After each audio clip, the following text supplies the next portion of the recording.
sa puntungan ng revolusyonario batok sa mga soldado ng Karsila. Ang kamalakas sa mga dumulubong ng noong sa Agosto 1898 na kung sa tingin ang matulog na pagkakal sa paglansa ng nabog sa pagdasig ng organisasyon ng preparasyon bisan pa sa kalibong sa sitwasyon. Ang kalibong at sa pagkakal. May memory card na? Wala ka na ang mga opisyal na Karsila nagtiwa at ang napasuhan sa pagpakalma sa mga leaders ng revolusyon sa Negros. Paagi sa pagkatawag sa Konsero sa Reforma. Sa siningan niyon, ang puwersa ni General Emilio Aguinaldo sa Luzon nagpapakit-angot na sa mga grupo sa revolusyonario sa Negros. Nobyembre 3, 1898, ang pamuno sa mga rebelde sa Panay na si Roque Lopez nagpadala sa mensahe kay General Aniceto Lacson na naghihingi ang masiguri ng mga pag-alsa sa Negros. Palapit mo, di tayo palapit. Sa anuman silang inadaw, ilayon nga nagpakabayo sa General Lacson ikan sa Talisay. Padulong sa sila ay kapon sa diin, naghibot-ubot sa ibang pangalidres na sugulan na ang revolusyon sa Negros. Bisan pa wala nagasinanto sa nagkaangay ang mga tikang sa mga revolusyonaryo. May nagkatigo katagway ang pagbiyon sa mga lokal na lider sa revolusyon.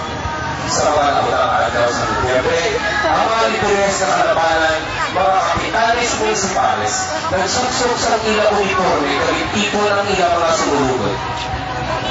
Kasabi, mawala, o may magaypay na pagpamatok sa mga kukan sa mga pagsilang soldado. Kalabanan, ang mga grupo nagmarcha lamang sa plaza na nagbayaw sa kayahay sa Pilipinas bilang simbolo sa kadalakan sa revolusyon, upod sa pagdilugyaw sa mga pumuluyo pag-abot sa Pesta 4 sa Nobyembre, halos na ang mga kabaluhanan na hiway na sa paglinahon sa mga karsila. Sa bago,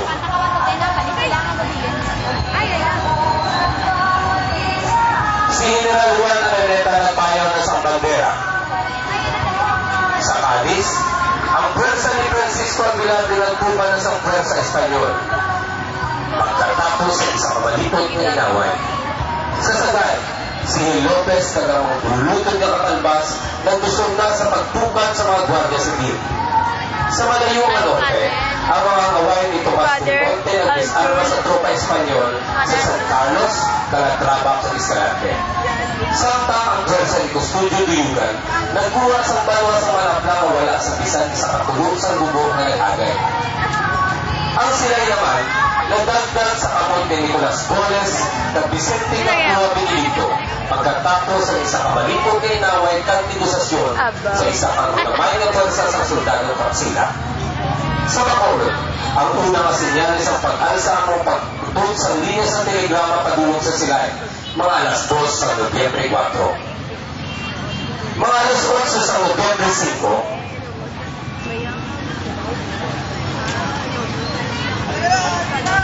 isa kapantiruhay ang nainabo sa tuwa sa isang magamay na hubon sa Espanyol na soldado.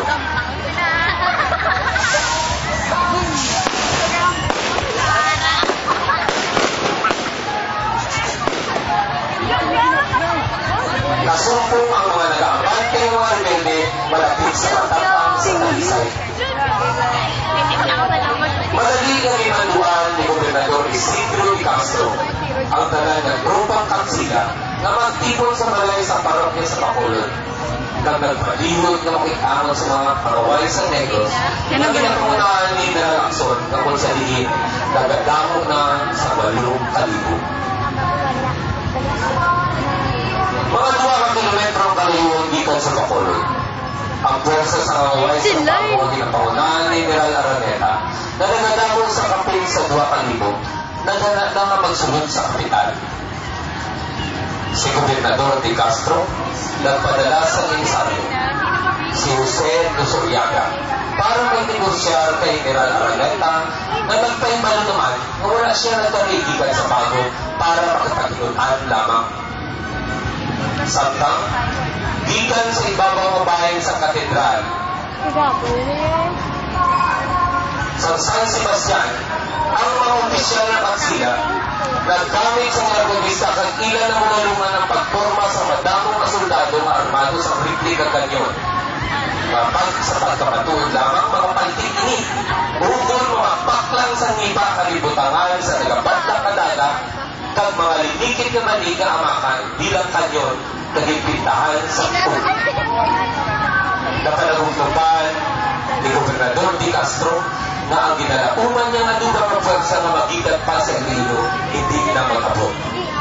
Iya magilagdaan ng kasultanan sa pagsuka. Si Benji. Kaubos si General Araneta, kasubong man si General Lacson sa balay ni Eusebio Losuriaga, malapit sa daan na Sition.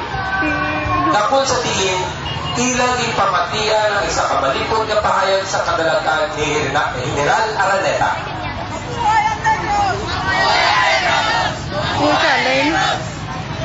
Kabinsundan sa pagbayaw sa kayahay sa Pilipinas. Pagkatapos ini, ang talang nga tropa naglaag at nagbulong sa walay untag na kaiwatan sa kadalakan, umalin sa plaza publika, tugtog sa mga kabalayan. Sila Maggie. Sa sining tiyon, ang talagang kabaluhanan sa napagatnan kag naminan sa Negros, yara na sa paginawang sa Negrosana. Magluwas lamang sa imamaylan nga nagsultan lamang sa Tapos na? sa Nobyembre 1898.